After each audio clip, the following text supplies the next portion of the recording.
Freddie Mercury was known for his powerhouse vocals, extravagant performances, and fearless opinions. But behind the glam and glory, Freddie had strong feelings about some of his fellow artists, and not all of them were pleasant. In private interviews and backstage moments, he did not hold back his disdain for a few famous names. Some shocked his bandmates, while others made perfect sense once you heard his reasons. From clashing egos to creative betrayals, Freddie's list of disliked singers reveals a side of him fans rarely saw. These are the 5 singers Freddie Mercury reportedly hated the most, and the reasons are explosive. Before we dive into video, please subscribe our channel. Freddie Mercury was more than just the frontman of Queen. He was a symbol of raw talent, originality, and fearless expression. Born Farouk Bulsara in Zanzibar, Freddie's journey from a shy schoolboy to one of the greatest rock legends is nothing short of iconic. Known for his wide vocal range and captivating stage presence, he was a force to be reckoned with. But Freddie was also deeply opinionated, especially when it came to music. He believed in authenticity and despised mediocrity. In interviews and off-camera conversations, he often expressed frustration with artists who, in his words, pretended to be something they were not.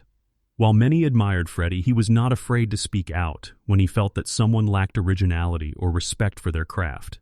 His standards were sky high, not just for himself, but for everyone in the industry. This often led to quiet feuds, harsh comments, and even some well-known rivalries. While he never always named names publicly, those closest to him knew the artists he could not stand. These were not random dislikes. They were rooted in artistic principles, betrayal, or simply clashing personalities. Whether it was pop stars he thought were overhyped or rockers he believed copied Queen's style, Freddie had strong views. Now for the first time we delve into the 5 singers Freddie Mercury reportedly hated and the surprising stories behind each. Number 1. David Bowie. At first glance, Freddie Mercury and David Bowie seemed like kindred spirits. Both were bold, theatrical, and unapologetically unique. Their musical genius and love for experimentation brought them together in 1981 for the now iconic song, Under Pressure. Fans celebrated the collaboration, imagining a perfect union of 2 visionaries. But behind the studio doors, the reality was far more complicated. What started as mutual respect quickly turned into a fierce artistic clash, one that left Freddie deeply bitter. The idea for Under Pressure came spontaneously. Queen and Bowie happened to be working in the same Swiss studio. A jam session turned into a melody, then into lyrics. But as the track developed, so did the tension. According to Queen's drummer Roger Taylor, both Freddie and Bowie had strong visions and wanted things their own way. That was putting it lightly. Freddie had always been the king of his domain. On stage, in the studio, and even in the smallest details of a track, he demanded control. He believed every note, every breath, carried emotion, and nobody could deliver that better than him. Bowie, on the other hand, was equally stubborn. He brought in his own ideas, changed lyrics without warning, and even demanded certain parts of Freddie's vocals be altered or removed. Freddie reportedly felt humiliated when Bowie began dictating the structure of the song. He hated feeling like a guest in his own creative space. According to insiders, Bowie even insisted that his vocal be louder in the final mix. Freddie saw this not as collaboration, but as a takeover. He later told friends that working with Bowie was like fighting a lion in a glass room. But it went deeper than just one song. Freddie viewed Bowie as someone who played with identity without truly living it. While Freddie was openly flamboyant and vulnerable in his music, he believed Bowie hid behind personas. This lack of sincerity irritated him. "He dresses up like a rebel but plays it safe," Freddie reportedly said once after a performance. Their personalities were simply too big to coexist peacefully. After Under Pressure was completed, the two never collaborated again. The tension was so thick that when Queen performed the song live, Bowie was never invited on stage, even though he was very much alive and active. Though Freddie never publicly bashed Bowie, those close to him knew the bitterness remained. He appreciated Bowie's talent, but could not stand his methods. It was not jealousy, it was disillusionment. Freddie once told a friend, "There is a difference between being different and being difficult. He is the latter." It is no surprise that in the years following their brief partnership, Freddie rarely spoke about Bowie, and when he did, it was with a dry tone, often dismissing the collaboration as just one of those things. His silence said it all. To the world, Under Pressure was a gift. But to Freddie Mercury, it was a reminder of a creative collision that left more bruises than brilliance. Among all his quiet grudges, David Bowie stood at the very top, an artist he could admire but never truly forgive. Number 2. Paul Rogers. After Freddie Mercury's tragic death in 1991, the music world mourned deeply. No one could imagine Queen without him.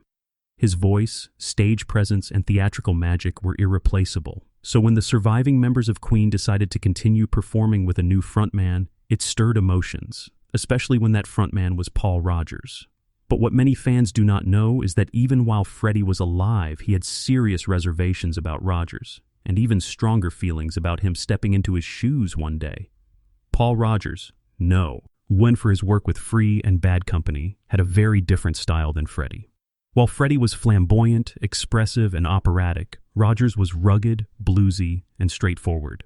He had a powerful voice, no doubt, but his energy was grounded. He did not dance across stages in sequined leotards or belt high notes with theatrical flair. He was the complete opposite of Freddie, and that was exactly the problem. Freddie reportedly found Rogers' stage presence dull and too traditional. He once joked with a friend, "If Paul Rogers is rock, then I must be outer space." This was not just about musical taste, it was personal. Freddie valued showmanship as much as sound. He believed that music was performance art, and anyone who did not honor that was just half an artist. Their paths crossed several times in the late 70s and early 80s. During a backstage meeting at a festival, Rogers apparently made a dismissive comment about Queen's theatricality. Freddie never forgot it. He told Brian May afterward, "He might have the pipes, darling, but he has no imagination." Freddie was also deeply protective of Queen's identity. The idea of someone like Rogers ever being associated with Queen, even hypothetically, made his blood boil. According to close friend Peter Freestone, Freddie once said, "If they ever replace me, let it be someone who can fly, not someone who walks." Years later, when Brian May and Roger Taylor announced their collaboration with Paul Rogers in 2004, many fans were surprised, but those who remembered Freddie's feelings were stunned. The tour was titled Queen plus Paul Rogers, but for many, including Freddie's close circle, it felt like a betrayal of everything Freddie stood for. His flamboyance, his genre-defying style, his over-the-top persona, none of it lived on through Rogers. What hurt most was not the voice, but the erasure. Freddie feared that bringing in someone so different would dilute what Queen had built together. His legacy, he believed, was not just in the lyrics or melodies, but in the attitude, the daring to be different. Paul Rogers was a talented singer, no doubt, but in Freddie's eyes, he was never Queen material. In the end, Paul Rogers' time with Queen was temporary, but to Freddie Mercury, even the thought of such a pairing was uncomfortable. He did not hate Rogers the man, but he disliked everything he represented musically. A voice that was strong but too safe, too predictable, too earthbound. In Freddie's mind, Paul Rogers never reached the heavens, and that was the only place he believed Queen belonged. Number 3. Sid Vicious. The punk rock movement exploded in the 1970s as a raw, rebellious reaction to mainstream rock, polished glamour.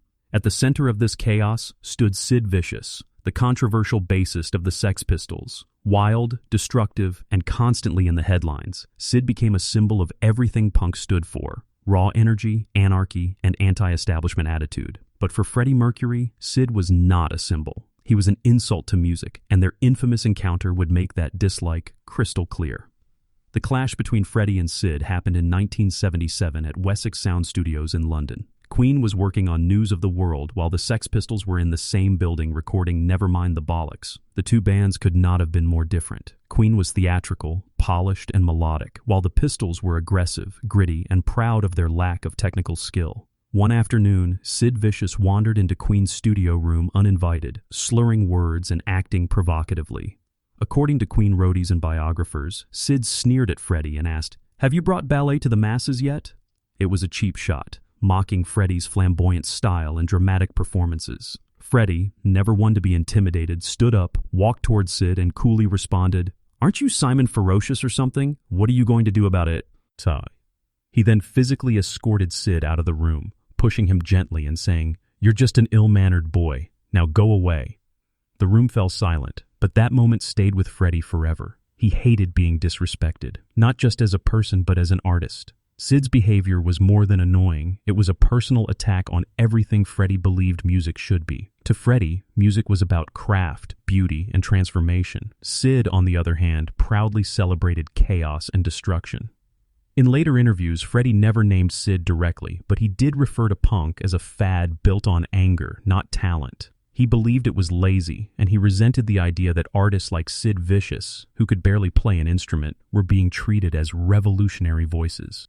The disdain was mutual. Sid and other punk icons saw Freddie as overly theatrical and too posh for real rock. But what they never understood was that Freddie's art was rooted in real struggle and courage. He was an outsider too, just a more elegant and visionary one. Sid Vicious died young, but even during his short life, his chaotic energy left a mark, mostly a negative one, for Freddie. He could not tolerate the disrespect, the lack of discipline, or the glorification of self-destruction. To Freddie, Sid Vicious was not a rebel. He was a reckless child playing with fire and calling it art. In the world of music, where passion meets performance, Freddie Mercury believed in raising the bar. Sid Vicious, to him, lowered it to the floor and then proudly trampled on it, and that, above all, made Sid one of the few singers Freddie truly despised. Number 4. Billy Idol. Billy Idol burst onto the scene in the early 1980s with his sneering lip, spiked blonde hair, and rebellious swagger. His blend of punk attitude with a pop-rock sound made him a favorite on MTV and a rising force in the music world. Songs like White Wedding and Rebel Yell became anthems for a generation. But to Freddie Mercury, Billy Idol was never more than a packaged product, an imitation wrapped in leather and eyeliner. And behind closed doors, Freddie made it very clear he could not stand him. What irritated Freddie most was not Billy's popularity. It was how quickly the industry hailed him as the new rock god. Freddie, who had worked relentlessly to break every boundary in music, stagecraft, and vocal performance, saw Billy as a shortcut to fame. In his eyes, Idol was selling image over innovation. "He looks like trouble but sings like wallpaper," Freddie once quipped during a private dinner with close friends. Their paths crossed a few times, mostly at award shows and backstage events. Freddie would often smile politely but never warmed up to Idol. According to those present, the tension was subtle but unmistakable. Freddie believed Billy was playing a character, one designed for shock value, not genuine expression. "It is all pout and pose," he reportedly said. "Where is the soul? Where is the voice?" Billy Idol style, leather jackets, snarling lips, and brooding stares, may have screamed rebellion, but to Freddie, it felt manufactured. He resented that Idol was being compared to real trailblazers in rock. Queen had taken massive artistic risks, experimenting with opera, disco, and hard rock, often in the same album. Freddie felt Idol was simply recycling punk cliches and adding a pop hook. But the real insult came when a music magazine in 1984 ran a feature calling Billy Idol the Freddie Mercury of punk. It was meant as a compliment to B. Illy's stage presence and daring look, but Freddie was furious. "He is not even the punk of punk," he scoffed. "I could sneeze more talent than he puts into a whole concert." Freddie also disliked the way Idol interacted with the press. His bad boy image was celebrated, even though his behavior, rude interviews, stage tantrums, and offstage antics, was something Freddie believed undermined the dignity of artists. "We are performers, not misbehaving children," Freddie once said. "At least wear your crown with grace." Over the years, Freddie's disapproval of Billy Idol remained firm. Though he never publicly attacked him, his inner circle knew exactly how he felt. To Freddie, true artistry required not just flair, but depth, versatility, and the ability to evolve. Idol, in his opinion, was stuck in a shallow groove, loud, stylish, but empty. In the ever-changing world of rock, Freddie Mercury believed in transformation, not imitation. And when he looked at Billy Idol, all he saw was a mirror with no reflection behind it, just a man pretending to be a legend before he had earned the scars. Number 5. Elton John. It might come as a shock to some, but beneath the glitter, showmanship, and flamboyant friendship, Freddie Mercury and Elton John shared a complicated and often tense relationship. While they admired each other's talent and publicly supported one another, those close to both artists knew the bond was far from perfect. At times, it was loving. At others, it was bitter, laced with jealousy, creative rivalry, and sharp words exchanged in private. Despite what fans believed, Freddie had moments when he truly resented Elton, and the reasons were deeply personal. The friendship between Freddie and Elton began in the mid-70s, both rising as dominant forces in the music world. They shared a love for outrageous fashion, larger-than-life performances, and living life on their own terms. They often exchanged gifts, nicknames. Freddie called Elton Sharon, and Elton called Freddie Melina, and witty banter. But behind this playful camaraderie was an undercurrent of tension that only grew as both men competed for the same spotlight. Freddie admired Elton's songwriting skills but quietly criticized what he saw as repetitiveness in his music. He once remarked to a friend, "How many ballads can one man write before they all start sounding the same?" He felt Elton's emotional piano-driven style was sometimes too safe, too commercial. Freddie, who prided himself on artistic risk-taking, felt Elton played to the market rather than the moment. One of the biggest flashpoints in their hidden feud came in the early 80s. Queen was experimenting with new sounds, funk, disco, opera rock, pushing boundaries. Elton reportedly mocked Hot Space, calling it a bit of a mess. Freddie, never one to take criticism lightly, was deeply offended. "At least I do not play it safe in a wig and sunglasses," he allegedly shot back. Another source of tension was attention. Freddie adored being in the center of the room, and so did Elton. When the two shared a stage or appeared at the same event, their energies clashed. Friends recalled moments when they would outdo each other with louder outfits, grander entrances, or sharper jokes. What seemed like friendly teasing to outsiders was, in truth, a veiled battle for dominance. There was also jealousy. Freddie once confessed he was envious of Elton's ability to cross into American mainstream radio effortlessly. Queen had global fame, but U.S. charts were always a struggle. "He gets a #1 just for sneezing," Freddie muttered once. The fame game, it seemed, often tilted in Elton's favor, and Freddie felt the sting. Despite these tensions, the two never publicly feuded. In fact, Elton was at Freddie's bedside near the end of his life and even received a final gift from him after his passing. But admiration does not erase rivalry. Love does not always mean peace. Freddie hated Elton in bursts, out of envy, out of creative conflict, out of wounded ego. Their story is not of enemies, but of artists too similar to ever truly share the stage. And in Freddie's private moments, Elton John, his friend, his rival, was a singer who both inspired and infuriated him.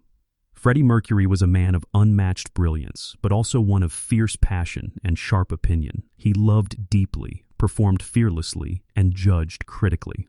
The singers he disliked were not random targets. They represented ideals, behaviors, or attitudes that clashed with his core as an artist.